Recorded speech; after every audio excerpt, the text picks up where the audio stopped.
Hello, once again, one and all, and welcome back to Conquest of Azeroth, and we are taking a look at Witch Hunter. Witch Hunter is a mix of a melee and ranged class. You have a lot of fire and well, you start off with a lot of fire damage, and depending on the spec, you'll also get a lot of fire damage. Now, when I say it is a mix of melee and range, you do get baseline ranged attacks and melee attacks, which is nice. The class also has quite a bit of decent utility in like caltrops, which you throw out caltrops and they leave they don't. It's not an AOE. It drops a bunch of individual little air things that if you an enemy walks over, it slows them and does damage to them. Really good in PvE and PvP. Not a lot of damage, but still good. You have some good. You have two decent buffs in your edicts: spell power and agility.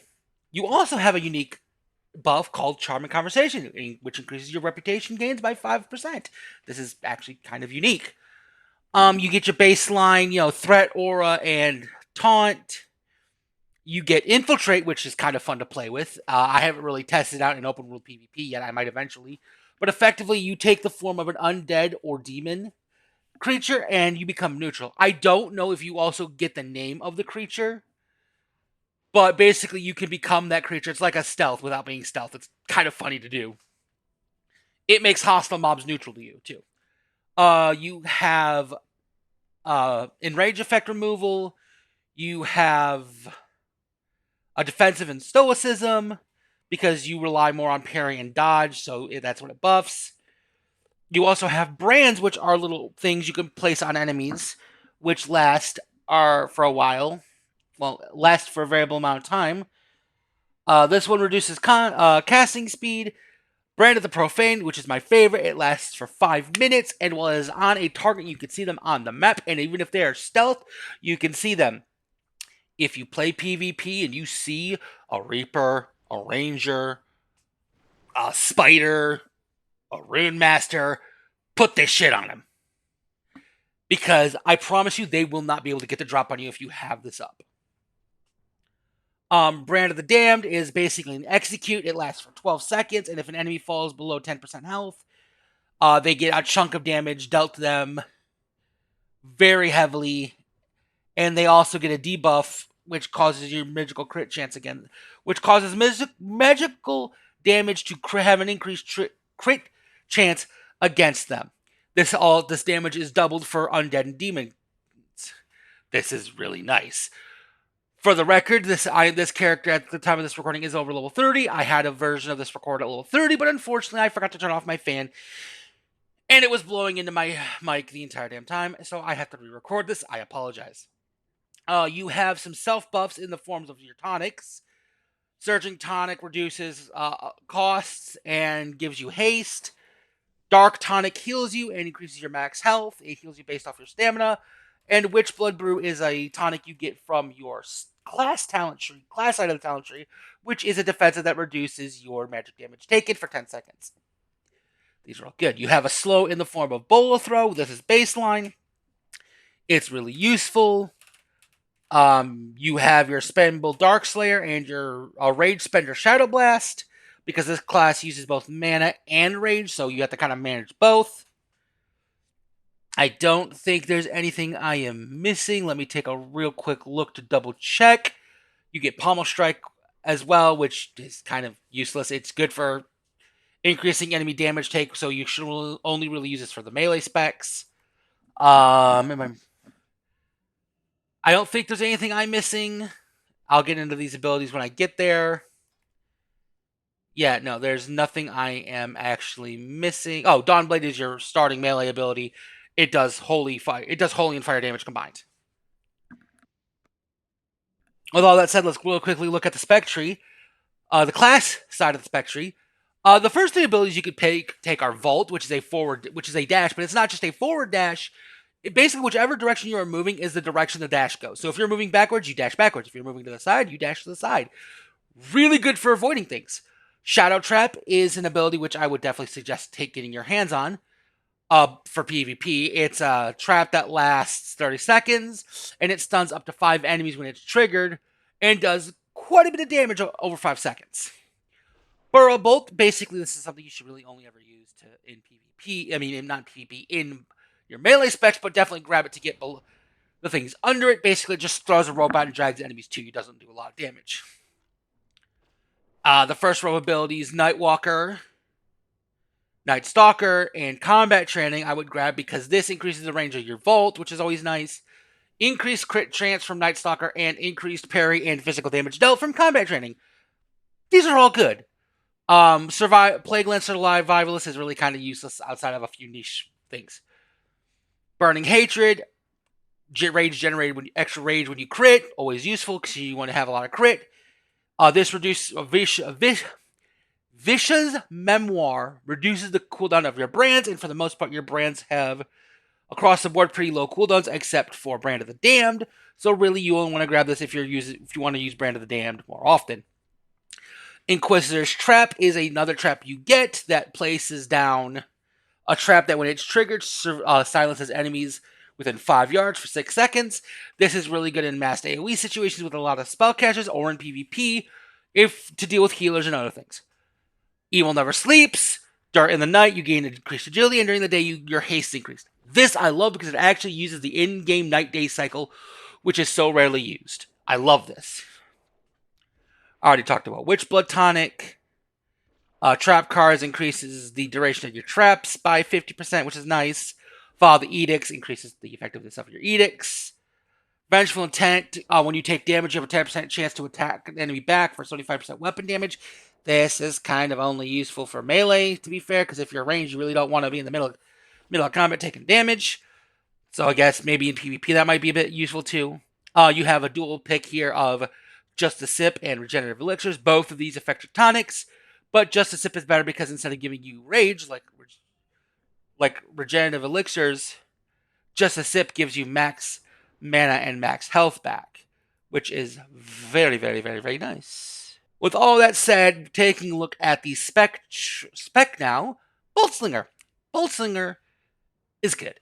It's really got decent single target. Not the best, but it's got decent single target.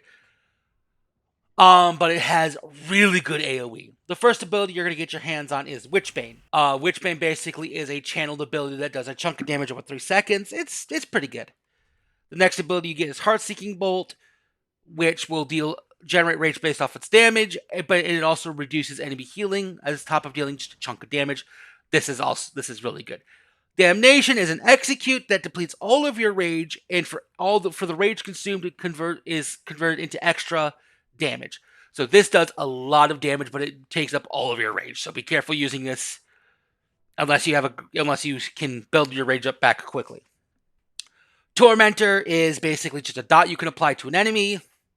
Does decent damage. The fun ability is Twilight Frenzy. If you have played Diablo, this thing will be very familiar to you. You spin around and move forward, unable to stop moving for 5 seconds. You can move side to side, you can strafe, you can direct where you're going, so you're not just stuck moving in a single direction. But every second, it fires a shot at every nearby enemy, dealing half of your weapon damage plus Twilight damage. And while you're in this effect, you can still parry and dodge. This thing does insane AoE. It has no limit on the amount of enemies it can hit. And if you are smart in PvE and dungeons, I was about to say PvE, in dungeons, you can literally just plant yourself in a corner where you don't have to worry about moving and just spam this. Because it costs 10 rage to cast and then plus another 10 rage every second it's up. If you're hitting more than 2 targets at a time, this refunds itself. Once you get to, I want to say 4 targets, you're almost constantly at 100 rage, even while you're using this. So it's a no-brainer. Take this. As for the class passives, the first one you get is Boltslinger. This lets you move Darkslayer while you are moving, and on top of that, any ranged attacks and or abilities have a 1 in 4 chance of sending out an additional arrow or shot that deals a low amount of damage and helps you generates more rage. So you're pretty good about keeping your rage up. The second passive at level 20 is Kingdom Hearts, and I love that name. I love you, Dutch. It causes your heart-seeking bolt to now crit if you shoot an enemy below 20% health, and when it does use that, or I don't know if it's when it does that or whenever you use it, you get 10% of your max mana back, helping your mana regen just a little. And then the level 30 passive is Arbalist, which increases your attack power by 100% of your intellect. So stacking intellect is pretty much a good idea. Taking a look at the passives of the spec tree, you have Mechanized Crossbows, my trusty Arbalest, Rapid Reload, a choice between Resourceful Pursuit and Witching Bolt, Never-Ending Pursuit, One Shot, Bane of Witches, a choice between Rapid or Relentless, Strafing Shot, and Heartless. One ability I did forget to mention is Daring Escape. Basically, it lets you jump backwards and you avoid all ranged attacks miss you for 2 seconds. It's okay. Overall, this spec is really fun. It's nice in PvP. It does quite a bit of damage. It's really good at locking down opponents with the use of its traps and bolas. The extra increased range from Mechanized Crossbows is insane to sit just outside of most classes' ranges and just pepper them with damage. You being able to reduce healing with Heart-Sinking Bolt is great. Executing with Damnation's good. And if you get into a massed fight where there's a bunch of enemies, just Twilight Frenzy and Beyblade your way through them. Always fun to watch. There is a problem with Twilight Frenzy. Its damage does not count when you're in a battleground towards your total damage dealt for some reason. I don't understand why this is, but I have definitely had moments where in my DPS meter I've done like 10k damage in a fight, and my DPS on my damage done on the statistics board of the battleground is only like, it goes up by like maybe a couple thousand. So it's a little buggy there. The spec doesn't really have many problems. I would like more abilities that interacted with Twilight Frenzy and Witchbane, because I both like these. I like the Daka. Actually, no, there's nothing really else I feel the spec needs outside of that. It's actually pretty well put together. It's fun. It's easy to play. It's not really that complicated once you get used to it. The rotation you want to run with is spam your up to level 30 is spamming Darkslayer, and then when you're maxed out on Rage, pop a Surging Tonic to reduce the ability cost, and just spam out Shadow Blast constantly until you're out of Rage. Pop Dark Regeneration and rinse and repeat. Use Heart-Seeking Bolt off cooldown. Use Damnation when you need to. Use Witchbane if you want to apply a bunch of damage real quickly. Use Bola Shot, throw to slow an enemy down, Volt to get away or get close. You always place a trap under yourself, under the Profaned on any fucking stealth class you can get. Self-explanatory, really. The next class spec we're going to look at is Houndmaster.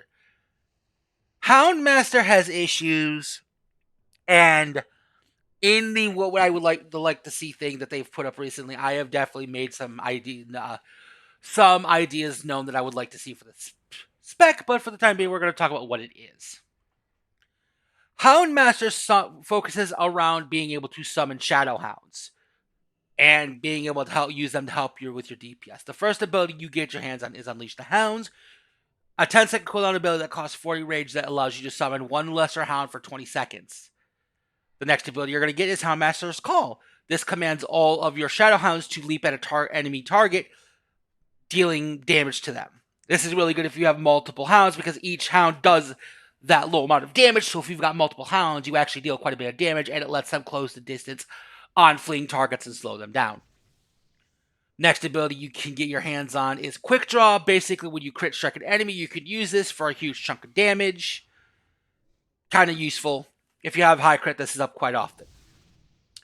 The next ability is Decimate. This empowers your Shadow Hounds, causing them to deal 30% increased damage, increasing their haste by 30%, and allows them to ignore armor. This is really good for dealing with high armor targets and just letting them shred through people.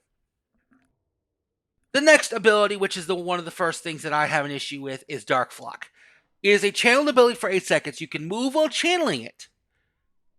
Issue is that it does a low amount of damage every 2 seconds. It hits unlimited number of enemies, but it only does damage every 2 seconds, and this feels bad. Also, why are we using birds? We're called Houndmaster, not Beastmaster. So I think that I have suggested this, and I'm going to state it here. I think this needs to be changed to an ability where we basically command our hounds or a group of hounds to charge in an enemy location, dealing damage to those enemies, either applying bleeds or slowing them. Maybe add another ability like Houndmaster's Call, where instead of hitting a single target, they jump into an area and deal damage in an area when they land. I think both those are pretty good ideas, because Dark Flock really just feels bad to use, unfortunately. The first level passive you get level 10 for the class is called Houndmaster. Your auto attacks with ranged weapons now generate rage, which they did before, so I don't know why that's there. And it also teaches you Houndmaster's Whistle, which allows you to summon a permanent Shadowhound companion. And your Shadowhound gets healed for 25% of the healing done to you, which is kind of needed because you have no way to heal the Shadowhound normally, which I think they need to add. This level 20 passive is called Sharpshooter. This needs to be changed. This is the other thing I have a massive issue with. Casting Shadow Blast now regenerates 3% of your max mana. Okay. Issue is that at 100 rage, with no way in any of the trees to increase your rage beyond 100, this ability costs 40 to 36 rage, depending on the abilities you take. Even if you reduce the cost with Surging Tonic, you can only cast it 2 to 3 times out of a 100 rage. So that's only 9% of your max mana back for using up all of your rage. That is not enough. This spec has a huge issue with mana. You deal good damage, good single target damage, and a okay AoE damage, even because that ability sucks. But the moment you run out of mana, you are screwed and your damage plummets. This needs to be changed to now regenerate 10 to 15% of your max mana. Perfectly, I would say 15 to 20%, but I'll lower it saying 10 to 15. This way, you're getting at the very least a third of your mana back for using up all of your rage. And you can quickly regenerate that rage and kind of keep your rage going without losing all of it and being pretty much screwed. The level 30 ability you get is Dark Mind, which increases your strike rating by 25% of your intellect. This is kind of good because you want to be stacking intellect. The passives from the tree you can get are Expert Shot, Shadow Rage, Trapper, Expulsion of Evil, Dark Ranger, Pure Agony, Dark Rider, Hound Feeder. I like the idea of the spec, and I like how much damage it has the potential to deal. But its crappy AoE in the form of Dark Flock and its mana issues really, really suck. It really hurts the spec, and it makes it feel bad to play because you can't just, keep yourself going like Boltslinger can. In this, Boltslinger is clearly better than Houndmaster, which I hate because Houndmaster is such a fun idea. But until they fix the mana issues and kind of address the AoE issues, and it's going to feel worse. What can I say? I want to like it. I really do. It's just, it has issues. Moving on from Houndmaster, the next spec we shall take a look at is going to be Inquisition. Inquisition is the melee spec. It is a dual-wielding melee spec, one-handed weapons that centers around fire damage and a little bit of shadow damage. Utilizing Vault and Burrow Bolt to get in close is really good. In melee combat, you can just plop the traps down in the middle of melee combat and really kind of catch people off guard with them. It's a lot of fun in both PvE and PvP. The first ability you get your hands on is Hunt. This, I think, should be switched over to the spec tree Now, the class tree and Burrow Bolt should go into the Inquisition tree. I say this only because the tank spec would also benefit from this, and why it doesn't. And it kind of sucks that the tank spec can't use this. It's basically just charge. The next ability you'll get is Duskblade. You hit enemies with strike an enemy with both of your weapons, dealing extra shadow damage and piercing their resistances. It heals you for 25% of the damage done. This is really good, but this is also the only ability out of the entire tree that gives you shadow damage. This feels kind of weird.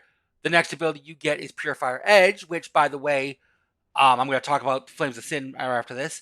Purifier's Edge strikes an enemy with Searing Blades, dealing weapon damage plus 20 with both weapons as fire damage, granting Flames of Sin, or increases the duration by 3 seconds. Flames of Sin is a buff that causes your auto attacks to deal 30% of the extra damage as fire damage.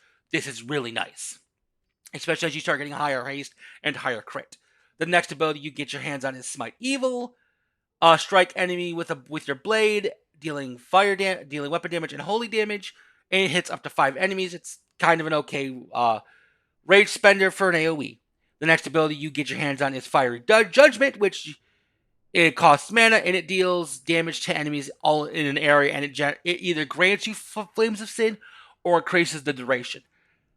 The next ability is the first ability you get that consumes Flames of Sin, Darkslayer's Lantern. This consumes your Flames of Sin to deal a chunk of AoE, deal a chunk of damage in AoE around you, and stuns all enemies within 5 yards of you for 5 seconds. This is really good in AoE situations in both PvE and PvP. Really great ability. The next... No, wait, brain, work with me here. So the level 10 passive is Flames of Sin, which causes your Dawnblade to now generate Flames of Sin, which is nice. On top of that, it also can increase the duration like the other abilities can. The level 20 ability is now that damage dealt by Dawnblade now deals at 100% of the damage dealt as damage over time for 10 seconds. So basically makes it on top of its already decent damage. And then your level 30 passive is Malice, which increases your fire spell damage by 50% of your agility and increases your attack power by 100% of your intellect. Kind of what you would expect. The spec passives you get are Sermon of Flame, Brooding Hatred, Flexible Fighter, Protector of Darkshire, Refined Combatant, Searing Hilt, Duskwood Renegade, Brushing Off the Dusk, and Flames of the Cinder. All in all, Inquisition actually is a lot of fun. It does good AoE damage. It has a little bit of issues keeping its mana up and keeping its rage and mana up, but nowhere near as bad as Houndmaster if you utilize your tonics correctly. It's pretty simple to keep them both up without needing to be concerned, on top of using just the sip or regenerative elixirs. In PvE, this class actually does quite a bit of damage in fights because it's got good AoE damage and good single target damage. So in a one-on-one situation or a multiple target situation, you'll deal good damage. And between Burrow Bolt, Hunt, Volt, and your fucking Bola throws, you're hard to escape, really. I've noticed that Inquisition Witch Hunters will chase you down. They are relentless. In PvE, it's a good spec. It does good damage. It's got good AoE. The fire damage is nice. The dot damage is nice. What do you expect? The one thing I would say that the spec does need is maybe some more Shadow or Twilight damage. Having one random ability that does it is kind of weird. Maybe in the second half of the spec tree you get more abilities. I don't know. But it is what it is. Moving on from Inquisition, we're going to look at the final spec, Black Knight. Black Knight is such a fun ability spec. It is the tank spec, and its center is a parry dodge tank. So you use a two-handed weapon and you basically deal decent damage. The first ability you get your hands on is Noctis Blade, which you hit an enemy for 100% weapon damage plus damage based off your parry rating, and it heals you for half the damage dealt in the ability. This is nice. The next ability you get your hands on is March of the Black King. It's an AoE that you could spam every 10 seconds, dealing damage to basically applying an AoE dot around you that causes you to generate rage every 2 seconds for 10 seconds. This is very nice. The next ability you get your hands on is Desecrate. Whenever you avoid an enemy attack via dodge or parry, you can use this AoE to deal damage to up to 8 targets in front of you, and it pierces resistances. This is very spammable once you get good defensives going. This pop procs constantly. After that, you get Witchblight, which is a 30-second cooldown AoE that detonates around you to hit up to 10 enemies, and it heals you for 10% of the damage, 20% of your max health, not for the damage dealt. It also applies a debuff which causes each target hit by this to miss their next instance of damage against you within 6 seconds, thus proccing more Desecrates. The next ability is Night Seal, which is a dot you apply on an enemy. It's a very short dot, but it applies a buff to you called Dark Oath, which reduces all the damage you take by 20% for 8 seconds. This also causes your Desecrate within 8 seconds of this ability to restore 15% of your maximum health and mana. This is really, really good to get your hands on. And then the last ability in the lineup. No, that is the last ability in the lineup. Okay. Your spec passives are Grasp of the Undying, which the healing is actually kind of nice. Dark Knight at level 20, which increases your parry and dodge chance by your agility and intellect, which is also really nice. And then the level 31 is for every 2 agility you have, you now gain 1 stamina. This is awesome for pumping stamina. The Spectre passives you get are Shadowbrand, Dark Chivalry, Dark Penance, Shadow Order, Wide Swings, No Regrets, and No Regrets. There's not a lot of passes in this tree, but there are quite a few abilities. Dark Knight is such a good tank spec. You get early AoE, you get good ways to defend yourself, you get access to really, really strong abilities. It's really, really nice. Its damage is good, its AoE is good, its single target's good, it self-heals, so it takes a little bit of pressure off the healer. Its defensives are pretty nice and easy to stack up. It's an easy tank spec, and though it says intermediate in the specs window, I would say this is actually a fairly easy spec to learn and tank with if you want to be a tank.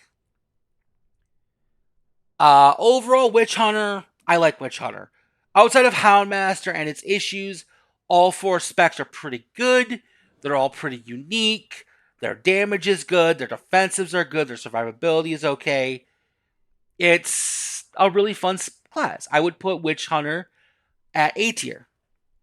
Boltslinger, I would put it A tier. Houndmaster, I would put it B tier because of its mana issues and just its AoE issues. Almost in C tier because it's almost unfun to play. Inquisition, I would put it A tier, and Black Knight, I would actually put as an S tier tank because of just how fun it is and how easy it feels to play. The first S tier tank, hot damn. With all that said, I hope you have enjoyed, and if you have, please feel free to leave a like or a comment below. A like lets me know you want to see more of this, and a comment helps me with the algorithm, and I enjoy responding to the comments. I'm sorry this video has dragged on for as long as it has. Going over 4 specs and doing this was a little longer than I was going to expect it to be, but such is life. I will hopefully have the level 60 video out sooner than it took me to get this video out. I encountered issues, and it's just a lot of shit's been going on in the background, so 'tis what it is. And with all that said, I hope to see you all again in the next one. Bye-bye.